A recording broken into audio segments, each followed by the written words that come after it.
So what I want to do is I want to practice with you a couple problems in terms of optimization, and then I'll go through last semester's test and talk about the things that I would expect and want you to get out of a problem as we work through it. So this one right now is going to be trying to optimize the shape or the dimensions of a rectangle that fits inside of this parabola. So let's think about the four elements that I'm going to be looking for when I grade your papers. Picture, I might even give you a little bit of the picture, but what you should be doing with that picture is labeling it. So for instance, this is going to be some point X and Y. Because this goes through the x-axis and it's symmetric, let me just do this. There's a little subtlety about this problem in terms of labeling the sides. This side would have what for a height? Yeah, it has to have y for a height. The length, the total length of this side, you have x here to get to here, but you also have negative x here, or a distance of x. Overall, the total length of that side is 2x. And that's something that's very easy to lose track of, so I want to take care of it right away. Do you remember the four little steps that I broke this type of problem down into? It was picture, function, interval, and analysis, right? So let's take a moment and think a little bit further. Where is this graph going to cross or touch the x-axis? Well, we'll come back to that when we do the interval. Right now, as far as the function is concerned, I want to maximize the area of this rectangle. So let's think here. Let's think in big terms. Area of a rectangle. We don't have to try and write it all in terms of one variable just yet. Let's just start out with big terms, big ideas. How do you find the area of a rectangle? Length times width. And I ran out of room there a little bit, my bad. But length times width. All right, so let's call this the length. What's the length going to be?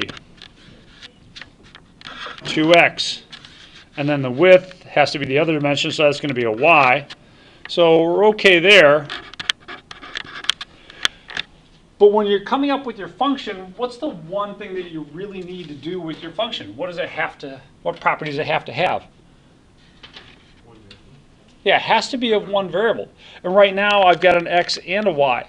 Calc 1, I like to say sometimes, is calculus of one variable. Not just Calc 1, first semester, but it's calculus of one variable. So how can I write this depending on one variable? Yeah, let's put in what y is. Y is 4 minus x squared. So this is 2x times 4 minus x squared. If you'd like, you can distribute that. 8x minus 2x cubed. But the important thing is that now I can write that as a of x. It just depends on one variable. Wonderful. Interval.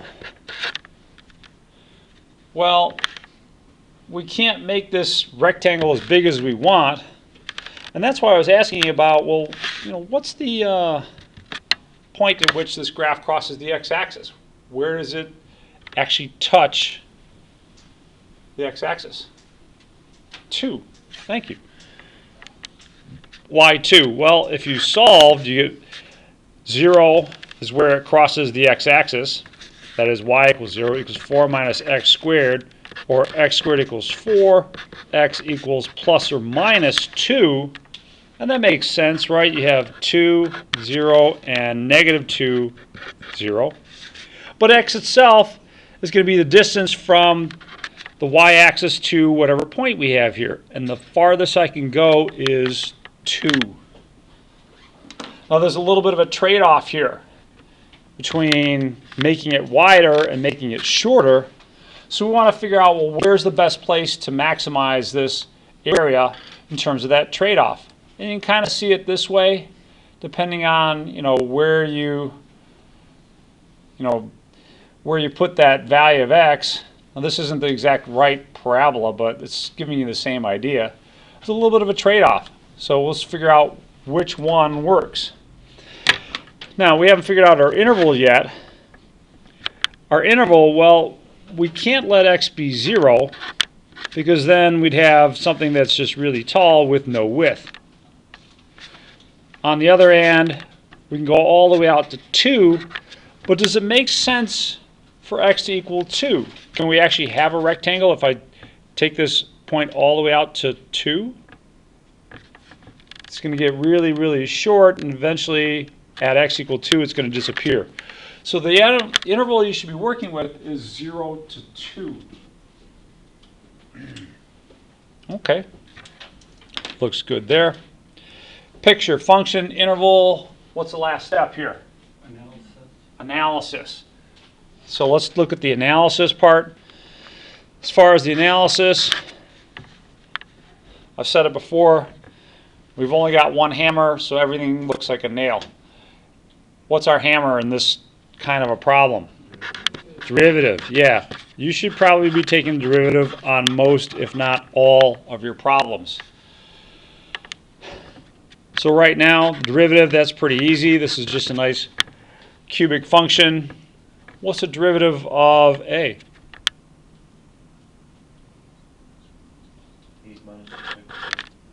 Awesome, thank you. 8 minus 6x squared. Nice. So that's the derivative. What am I going to do with the derivative, though? How does that help me? What does the derivative tell me? Solve for x where?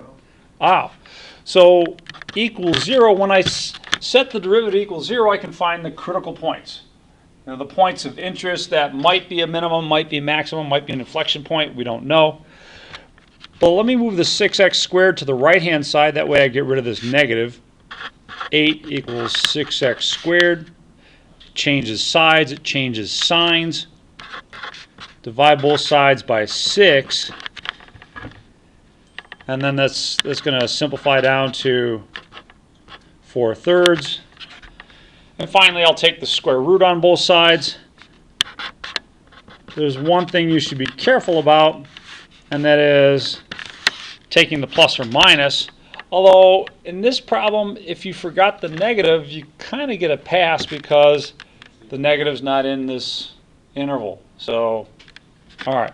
So we're just going to let x equal square root of 3 over, or square root of 4 over 3. Now I know that I can simplify the numerator as 2 over the square root of 3, but it's okay. I'm not really worried about that. That's kind of an algebra problem. Let's look at what that gives us. Let's make ourselves our usual little table. X, A prime, square root of 4/3.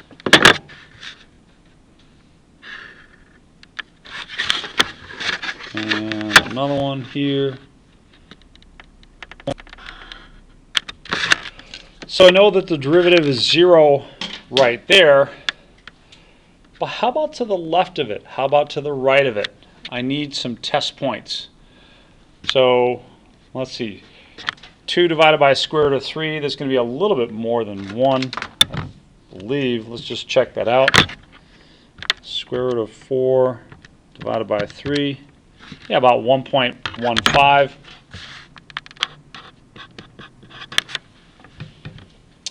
So as far as some test points are concerned, I guess I could use x equal 1 as a test point and x equal 1.5 as a test point. Let me remind you how to do these kinds of things on your graphing calculator. So I'm just going to pull up my graphing calculator software. It takes a second or two to open.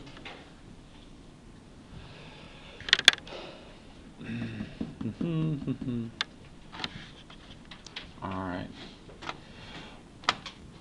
Let's put in our, row ops, good stuff, isn't it? That's from my college algebra class. So let's see, we want to put in our derivative. That's going to be 8 minus 6 x squared. Let's double check our window settings. You want independent set to ask, dependent set to auto. That way when you go to your table function, you can type in whatever values of x you want. Now I've got some old values there, so I'll delete those. And I'm going to type in values of 1 and 1.5.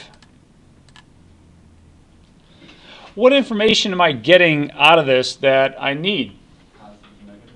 Yep, positive and negative. That's really all that I need here. This one's positive, this one's negative. Thank you, Christian.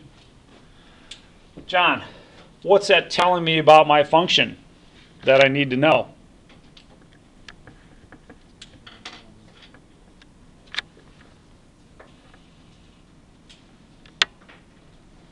What's the function doing to the left of root 4/3 based on the derivative here? Yeah, it's increasing. Perfect, that is decreasing. So what's that say about this point if it's increasing then decreasing? What's happening there? What can you tell me about this point? It's a maximum point, right? If it's increasing then starts decreasing, in between you had to hit a maximum point. So this is a maximum. Maximum. Great. Now I guess it depends on what exactly they're asking. You could be asked for the dimensions. If you're asked to find the dimensions of this, then we need two things. The length. Length is equal to 2x, so 2 times the square root of 4/3, and then the width,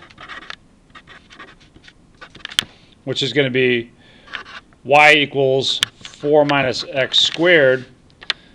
So if I put in that value of x, it's going to be 4 minus square root of 4/3 squared. 4 minus 4/3, let's see, that's going to be 4 minus, or how about 12/3 minus 4/3 is going to be 8/3. So the dimensions would be overall 2 times the square root of 4/3 by 8/3. That would be your overall dimensions. Yay. Nice.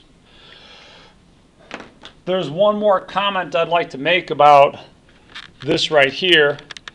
What we did in order to deduce that this is a maximum is that we said, all right, well, it goes from increasing to decreasing after you pass through this critical point. That's great. That's the first derivative test. You could also decide things based on the second derivative test. So what's a second derivative test?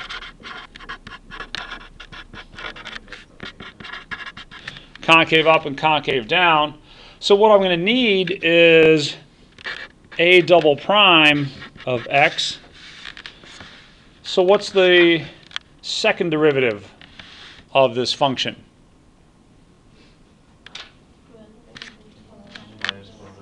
Minus 12x. And if I plug in my point here, square root of 4 over 3, let's see, square root of 4 over 3 equals minus 12 times square root of 4 over 3. I don't necessarily need to calculate what this is. I do know that it's less than 0. So if it's less than 0, what is the shape of the function near that point? Concave down. So you have a concave down shape at a critical point. If you have a concave down shape at a critical point, then that critical point must be a maximum. So that's a different way to prove that your answer actually is a maximum as opposed to a minimum or inflection point. So you've got the first derivative test, what we did here. It went from positive to negative. And you got the second derivative test down here. You don't have to do them both. It's nice to see one of them. Okay. Weren't we looking for Oh, is it the area? Well, these are dimensions that maximize the area. So I guess it depends on the problem. Let me take a look here. Yeah, actually this one came from an old exam, and it said find the dimensions. So you'd want the x and the y. Got it. So we just use the area to find the function. Yes. Yeah, area is what gave us a function to maximize. Nice. Okay, let's do another one. So again, we're going to go back to problem on last summer's exam. So an anonymous, handsome athletic mathematician. Wait a minute, I need to update this a little bit, even though it's still anonymous. There we go. Is gonna is gonna bottle some homebrew. Now, if you're gonna bottle your homebrew, maybe put it in a can. It'd be nice if that can was environmentally friendly. That is, you build it with the least amount of aluminum that you would possibly need. Now, how are we going to do that? Well, okay, we're going to have to think about that a little bit. Really, what we need to do is we need to minimize the surface area of this can. At the same time that can needs to contain about 23 cubic inches of volume.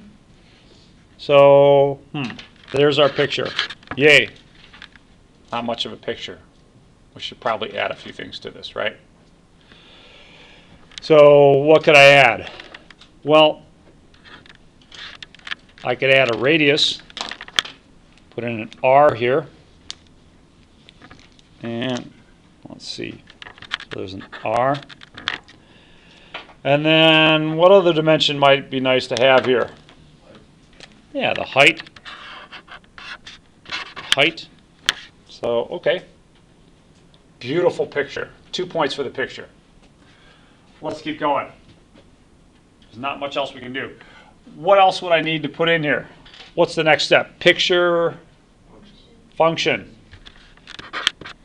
Now, the important thing with the function, and it's kind of what we did with the last one, I didn't start out trying to swing for a home run right away. I didn't try and get this complete form right away. What did I do? I started out with something pretty simple. I said it was length times width. If you're thinking about the dimensions of this can, then, okay. Well, the aluminum you need to construct the can be broken up into two parts, right? What would you call this stuff right here? The ends. Oh. The lids, right? Or the top and bottom.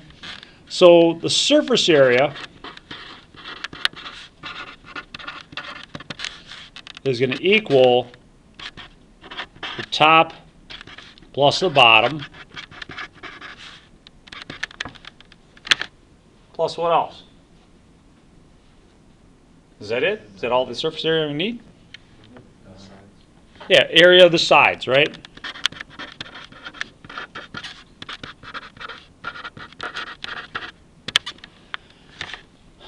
Okay. Well, that's not so bad.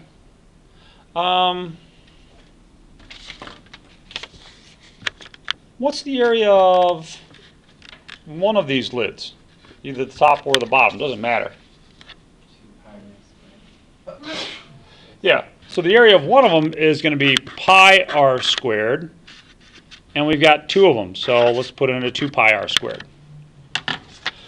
Now, as far as the area of the sides is concerned, there's a little trick that we can pull in order to try and roughly estimate the area of the sides. And let me try and help you with it this way. Suppose that this is my can. I'm trying to figure out the area of the sides, and I'm looking at that, and boy, it just doesn't make too much sense. What if I cut this straight down the seam and unfolded it? What's the shape that I've got here? The rectangle. All right, so this is just going to be the area of a rectangle. Area of a rectangle. And it's the rectangle that I used to create this. Do I have this depending on one variable yet? No. No. But we'll keep working on it. All right. So the 2 pi r squared, I'm going to leave that alone for the moment. 2 pi r squared. Area of the rectangle. Well, how do you find the area of the rectangle? Yeah, length times width. All right, that's good. And I know one of those dimensions, right? One of those dimensions is just h.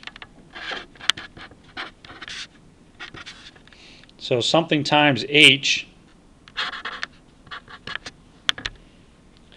But I need to know the other dimension. Now that other dimension, that's just going to be the length of the top, right? The length around the top, to be more specific.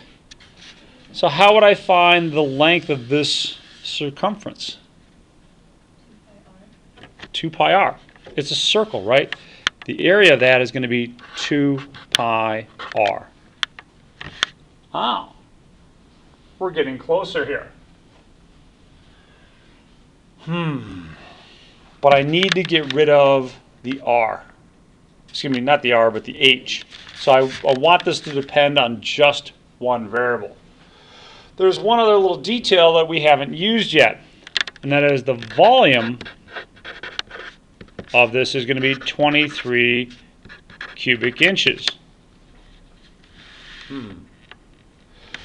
What's the volume of a can? Well, in a sense, it's kind of like the volume of a rectangle or a rectangular solid, I should say. You're going to take the area of the base times the height. So the volume here is going to be pi r squared times h.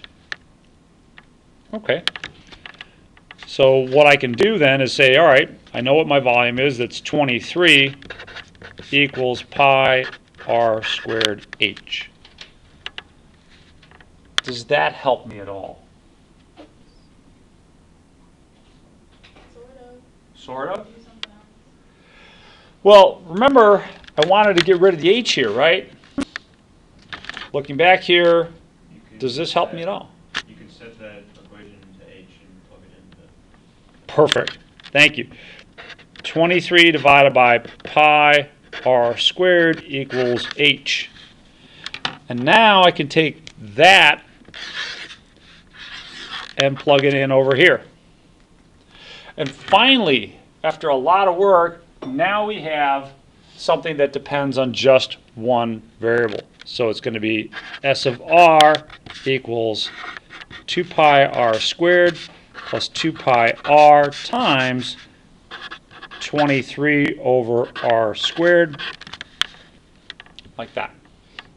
I think you need a pi. Yeah, I do need a pi.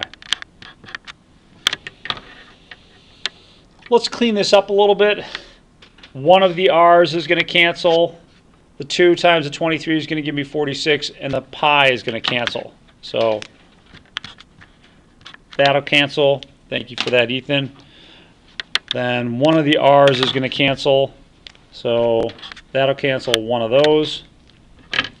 I'll be left with 2 pi r squared plus 46 over r. And as far as differentiating this is concerned, I might want to rewrite that one more time. Any suggestions as to what I could rewrite 46 over r as? Yeah, 46r to the negative first power. Whew. So 2 points for your picture, probably 4 points for your function here, right? Because that was a lot of work to get that function correct.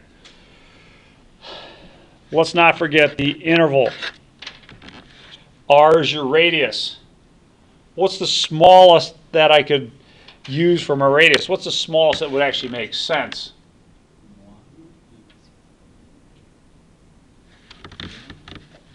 Which one? 0.1.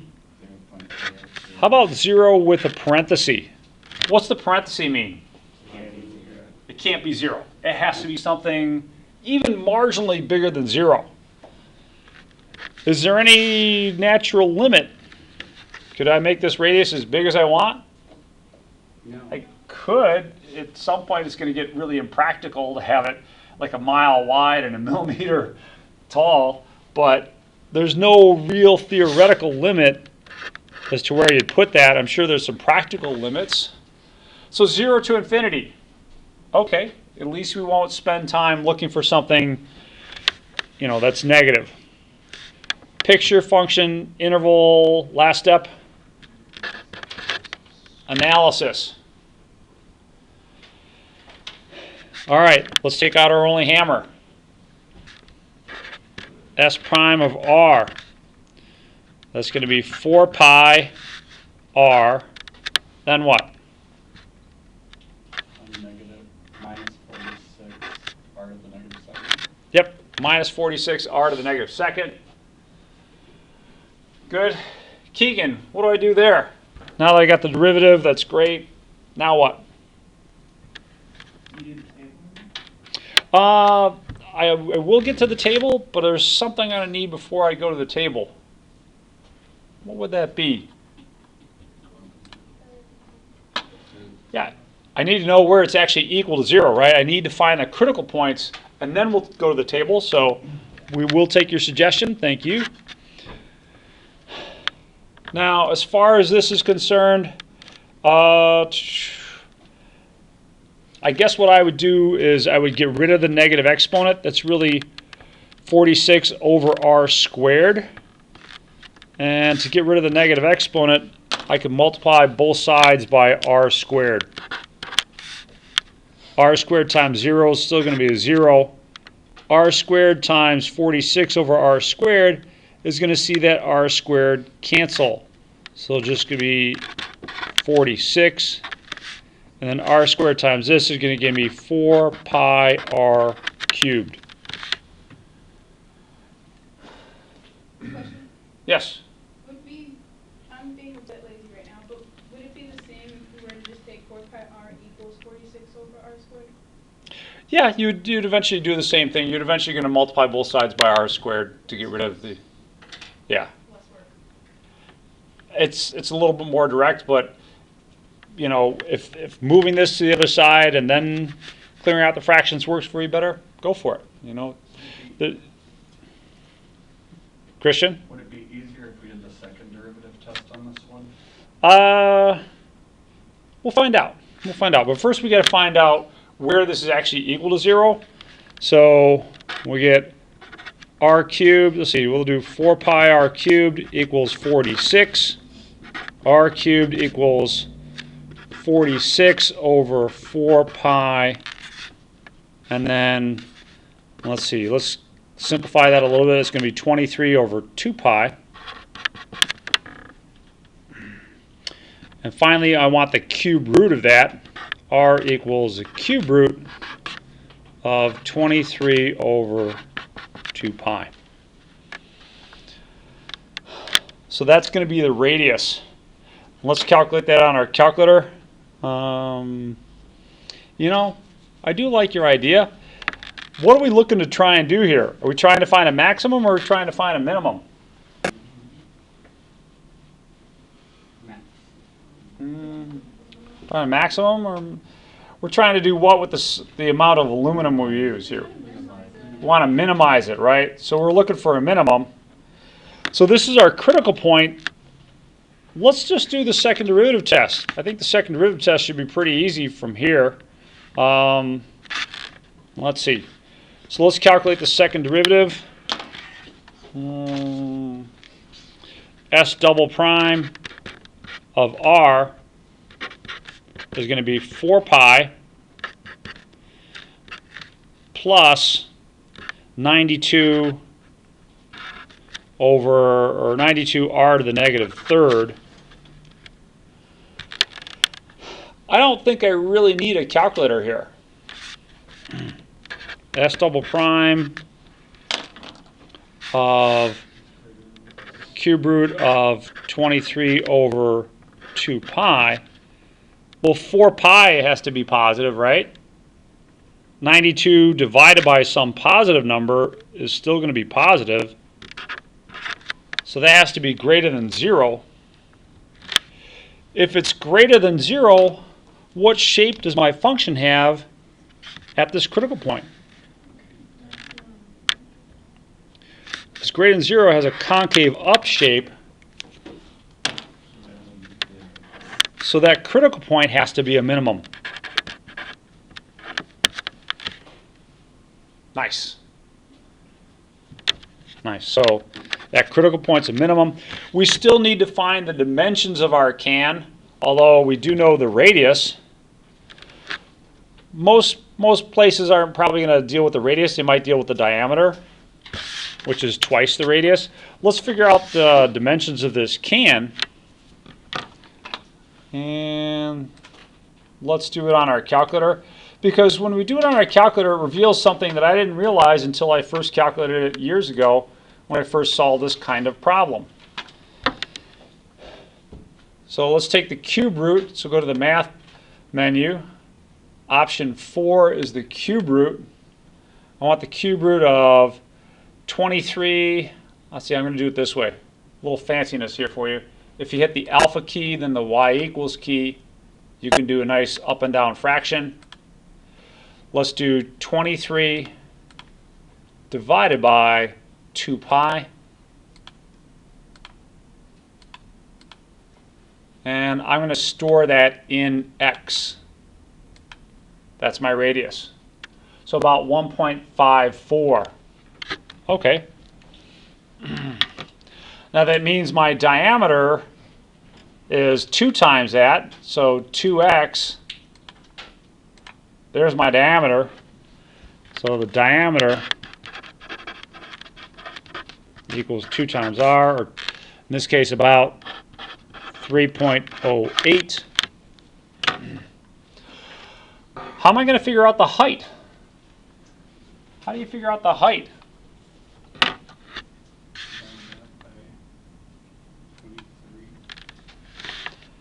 You can take your radius and plug it back into this thing, right? 23 divided by pi r squared. And I'll give you a second to plug that in before I do it, or at least before I reveal the answer.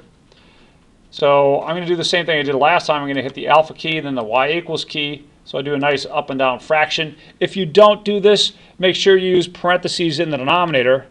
23 divided by pi r squared, or pi x squared in this case.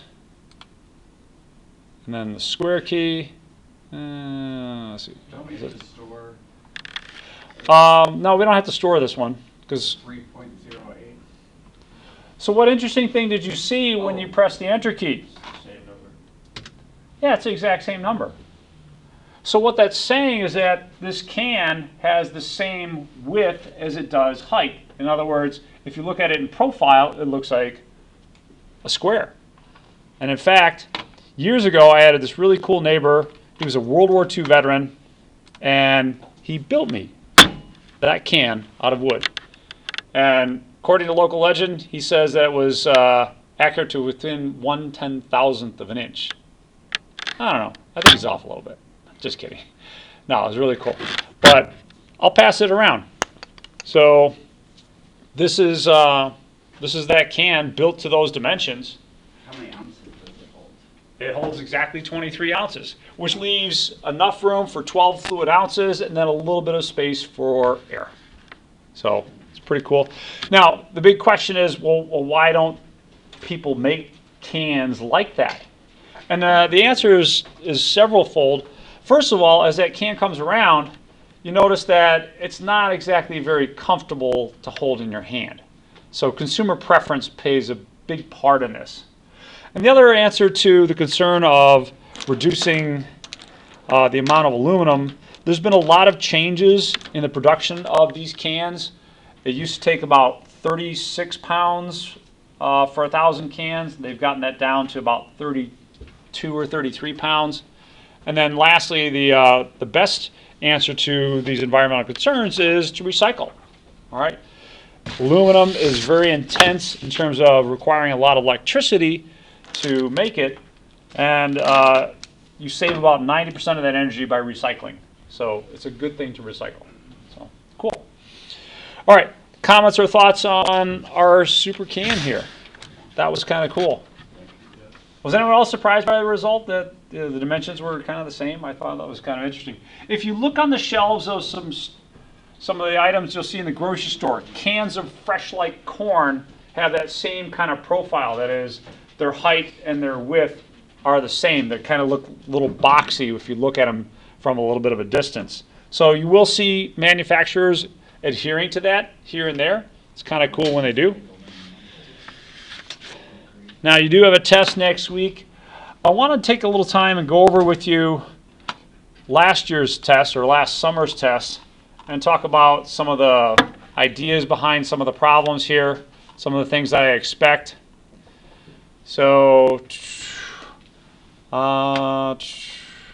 let's see. Here's one from section 4.9. Your test is going to cover, I think, 4.1 to 4.9. So it's going to start with the material we started with after the break. You should be able to do the mean value theorem.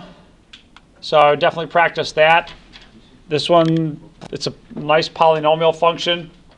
It's basically just asking you, does it satisfy the mean value theorem? If so, find that point. Make sure you work in the interval -1 to 2. What is the mean value theorem saying anyways? What's the mean value theorem say? I drew in this interesting line here. What's the mean value theorem say? All right, it is continuous from -1 to 2. It's continuous. Differentiable on -1 It's, and 2? yep, it's differentiable on -1 to 2. So when you're meeting the conditions for the mean value theorem, it says basically that there's some point between -1 and 2 where the slope of the tangent line is going to match the slope of the secant line, which is what I have here. So some point probably around here, when you differentiate that, you're going to see the slope of the secant line matched by the slope of the tangent line. What tells you the slope of the tangent line? Derivative. How do you find the slope of the secant line? You seek it out. If you seek a beautiful peninsula, look about you. Does anyone recognize that? Yeah. So what you need to do basically is just find the slope of a line between those 2 points. Just do a little t-table here. Nothing big. Find the slope of the line. Set the derivative equal to that slope, and bam. Let's keep going. Just some basic increasing, decreasing, concave up, concave down stuff. A nice polynomial. That's bread and butter stuff. You should be able to nail this one. This one is a gift. It's like a nice polynomial, not any trig functions or exponential functions. You don't have to use a chain rule. You should be able to tell me where it's increasing, decreasing, concave up, concave down, local mins, local max. We kind of mentioned this one today here a little bit. G of x is a continuous function on this interval, -3 to 7. Suppose that g prime of 3 was equal to 0, but g double prime of 3 was equal to 12. What's that telling you about this function? What do you know now? It's a minimum. It's a minimum. Good. Why is it a minimum? It's concave up. Yeah. This first little bit tells you that the function has a critical point here. The second bit says that it's concave up there. If you have concave up shape where you have a minimum, okay, or where you have a critical point, then it's a minimum. And then obviously the reverse situation down here, what can you say about the point at -2? Maximum. All right. We spent some time working on problem just like this in our homework when we covered section 4.6, I think it was. Basically, you're going to need to find with your calculator where the function is increasing, decreasing, concave up, and concave down. I'll give you a drawing of this. But what are you going to have to do to find out some of this information? That is, for instance, where it's increasing, where it's decreasing, concave up, and concave down. How are you going to figure that out? Yeah, you have to use your calculator, right? So let's remind ourselves how to put something like this in. Now, for this one, I think you can differentiate this without being really fancy, right? let's put that into our calculator real quick and remind ourselves of a few things. So I want e to the x minus, and what was it? 0.6. 0.6x squared. Yeah. 0.6 It's x cubed. to x cubed. Thank you. X cubed. Bam. Now you've got a couple things you can do here. You can put in, depending on the function and how ugly it is, you could, in this case, easily calculate the derivative. What's the derivative going to look like in this one? Iris? What's that derivative going to look like? E to the x. Good. Minus 1.8 x squared. Thank you. All right, so there's the first derivative. Now I'm eventually going to need the second derivative, right? I want to look at both of these things. Let me remind you that you can do some of these things numerically. So do you remember where to find those things numerically? You're going to go to the math menu. So if I want the second derivative, it's enough just to differentiate the first derivative. So go to the math menu, option 8, d by dx of, let's see, I want y2 here. So you can find y2 with the vars menu, over to yvars, function, y2. So it's going to differentiate that with respect to x. So put in that extra x there. Great. Now if I want to find where the second derivative is 0 and or changes sign, then I can look at its graph. I'm going to shut off the graph of these other two. You do that by pressing the enter key on the equal signs for both of those graphs. And now it's not going to graph either y1 nor y2. As far as where to see this graph, if you don't know much to begin with, then one thing you can do is just do kind of a shotgun approach. Zoom 6 gives you the standard window, -10 to 10. And that should give us a good place to start. You can zoom in on this graph pretty easily if you want. You can just change the window sizes, or zoom box is kind of a cool trick. Hit zoom box and then move the cursor around to find what you want to be in your new viewing window. When you find one corner of that viewing window, press enter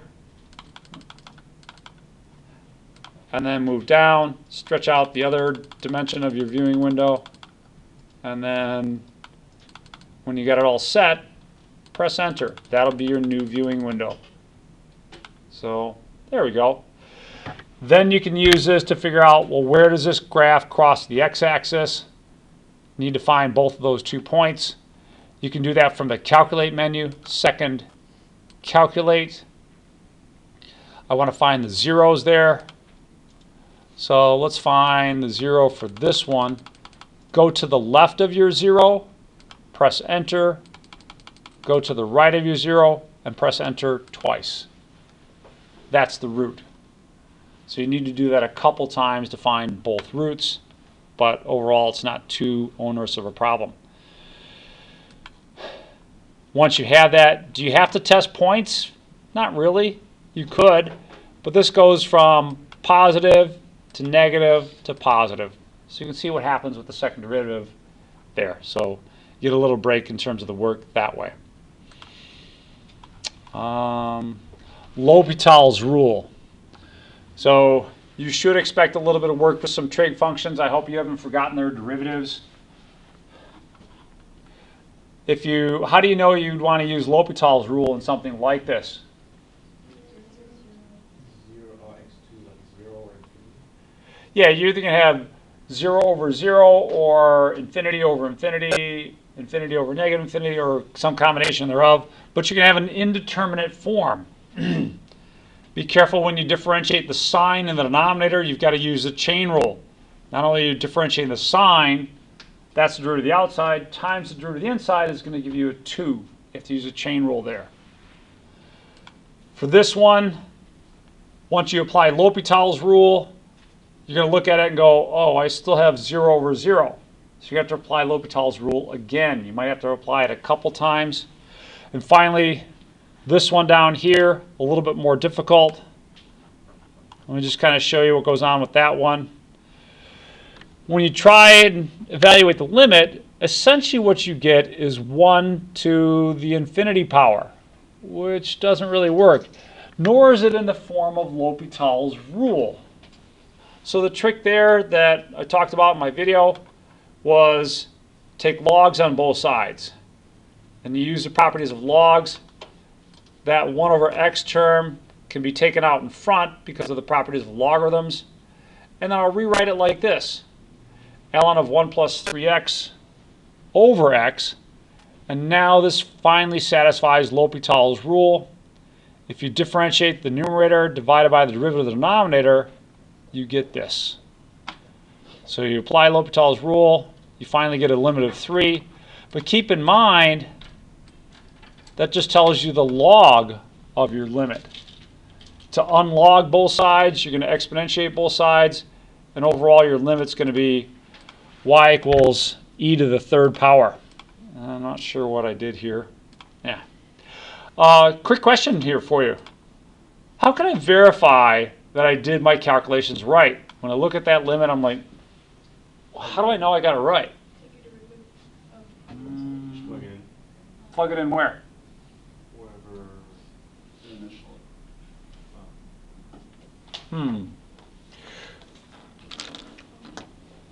How could I verify I got it right? Can you graph it? Yeah, let's graph it.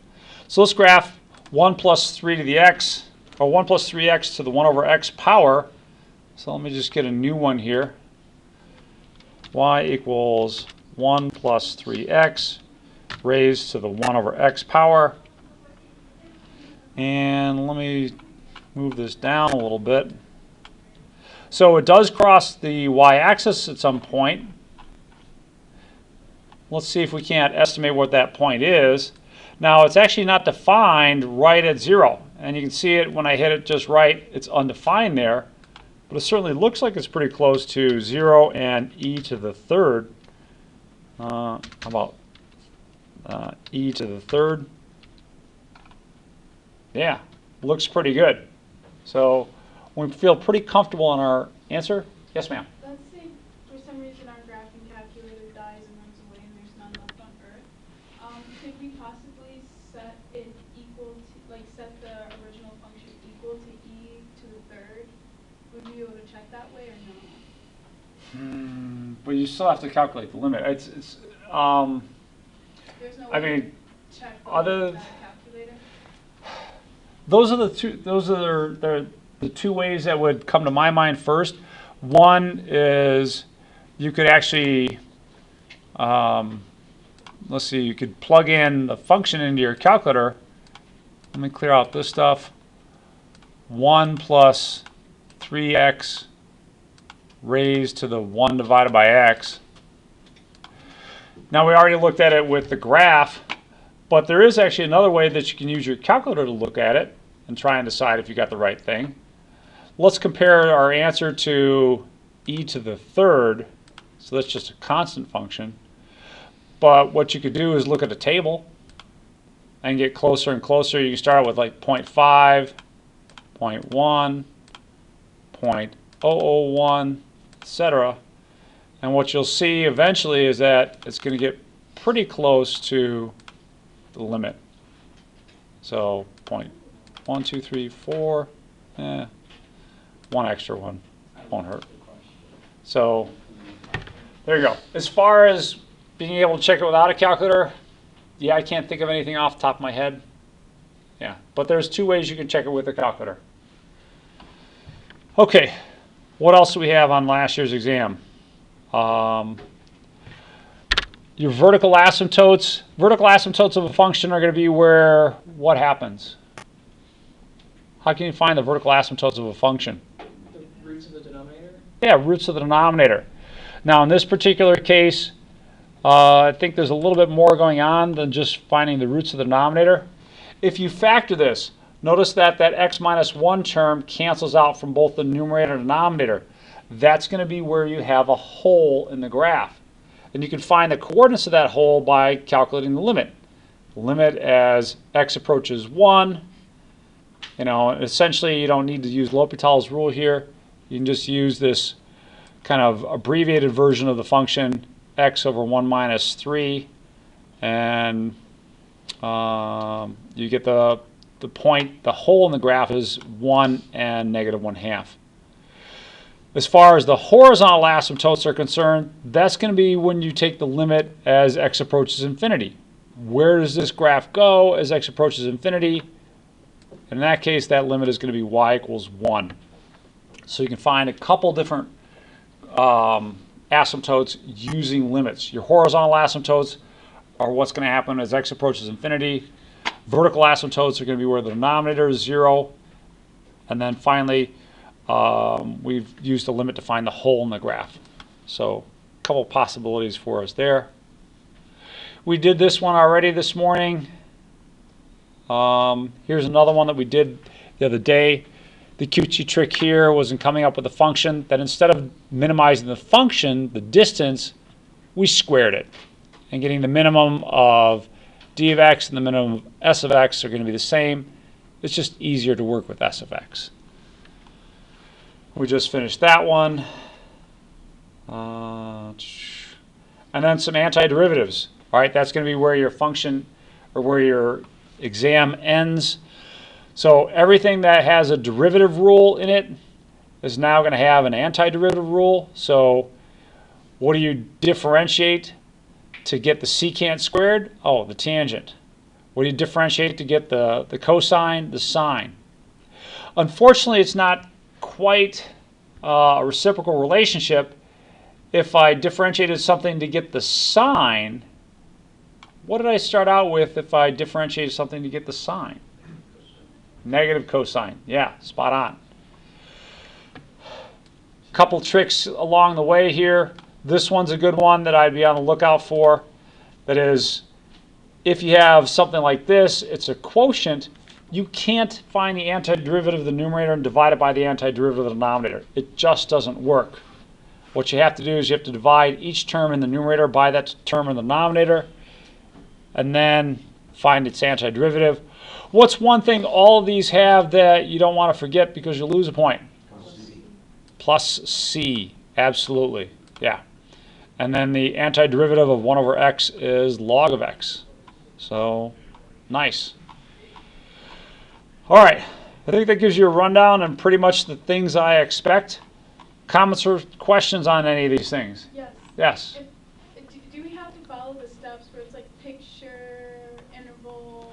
So when I grade your papers, a lot of times, especially if the problems are a little bit more involved, what I'll do is I'll allocate certain amounts of points for each step.